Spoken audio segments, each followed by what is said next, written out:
was it. Sorry, continue. No, you're good. Co-main event slot too. I mean, do you feel like you used that position on the card pretty well? Like, what do you think's next for you? Do you think you could fight in a main event, big title, contender fight? What are you thinking? I mean, me personally, I'm disappointed with my performance with that, just because of how I felt, and I felt like I could have done a lot more. I know my coaches too, so I think I could have done a lot better. But yeah, I think I utilized my opportunities as much as I can, and I go out there and fight to the best of my ability whatever slot I'm in. So I don't think the slot to me doesn't really matter as long as I'm in the cage and I got a job to do. Would you like a top contender next? Do you feel like that will be the fight? This fight was supposed to be against Sergey Kharitonov, and I stepped up. I was originally scheduled to fight Linton in December, and we both had accepted that fight, and then Kharitonov's opponent fell out, and so Bellator asked me, hey, do you want to step up and fight Sergey? I was like, hell yeah, I want to fight Sergey. I stepped up, and then Sergey was like, I don't want to fight Tyrell. So I even hit him up on Instagram, called him a little bitch, and talked some shit to him, and he didn't respond. So I'm hoping I'll take Sergey unless he wants to keep running. Yeah, and this is your second fight back since Bellator came back from the pandemic. Are you trying to squeeze a third one in this year, or do you think it'll probably be early next year when we see you again? I'm probably thinking early next year. If they ask me to step up again, I'm damn sure I will. So I don't turn my collar down for nothing. Our next question will come from the line of Jay Anderson. Go ahead, Jay. Hey, Tyrell, congrats on the win tonight. He did seem to catch you once or twice at the end of the second. How hurt were you, and what was the thought process entering round 3? Man, I knew I was only caught because my legs felt weird and I wasn't moving like I used to. So I usually use my feet to get me in and out, but with me not feeling my legs, I wasn't hurt too bad or anything. He touched me, but that was about it. It was just more or less trying to reassess what he was trying to go through after that and keep protecting myself. And what was going through your head when the scores were being read out tonight? I felt like I had won. I asked Beltran right there when he was holding my hands. I was like, hey, I slipped, during that exchange. Do you think that counted as a knockdown? And he said, he doesn't know, but you should be okay. He said he didn't count it. He wouldn't have counted it as a knockdown because I slipped. I think I went for a head kick, and I slipped on the ground, and he got on top of me. We had a little scramble, and he was in a front headlock. So that was the only little worry I had of maybe the judges might have seen something different. But other than that, no, I wasn't worried at all. Keith? Hey, Tyrell. Keith Schilling from Sherdog. Congratulations on the victory. Well, I didn't get your question. It's too loud out there. Oh, I just said congratulations on the victory. Thank you. So your last fight was a no contest. It was really short. Before that was the loss. I want to go back to that loss. Tell us, what did you learn about yourself in that fight, and how has that made you a better fighter now? That fight, I would say there was a lot going into that fight before the fight even happened that I just took for granted. I had two tears in each knee. Two of them happened at the beginning of camp that I was recovering through, and then one that happened the Wednesday of the fight week while I was there in Thackersville.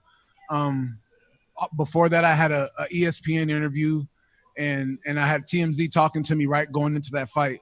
So there was just so much buildup, and I felt like the recognition was coming, and had nothing to do with Tim. It was just me feeling like everything I had been working for was coming into fruition, and I didn't want to step away from it. I didn't want to step out of that limelight because I felt like I deserved it, and I felt like I was finally getting it. So I didn't want to pull out, and that was just, I think, disrespectful to the sport and the game itself, and disrespecting and discounting on Tim Johnson, because he had a lot riding on that fight himself, and he was coming in there 100%.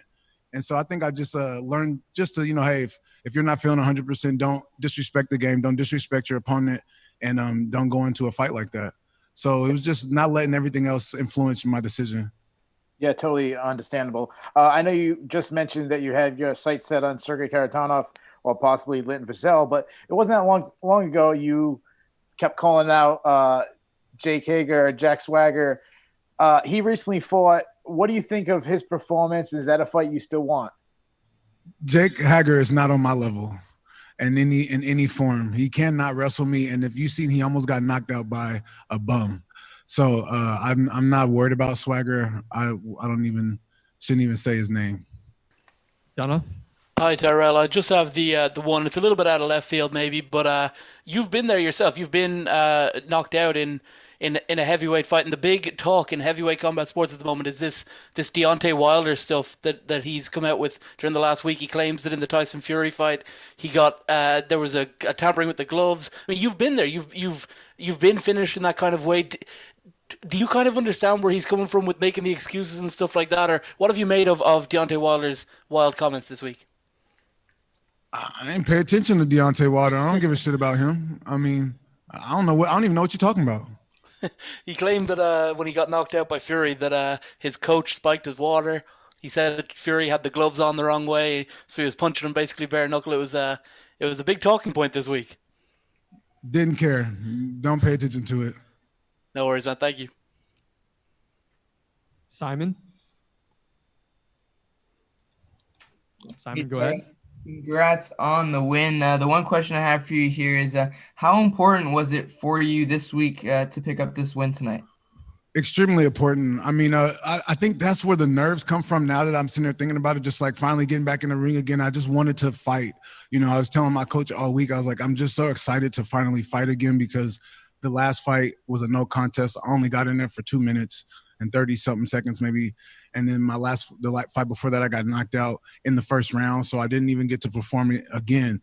So for me, it was just really getting in the cage again, feeling the fight again. You know what I mean? You start to miss that atmosphere, and you get edgy for it. You know, so for me, it was just getting back in there, performing, and just fighting.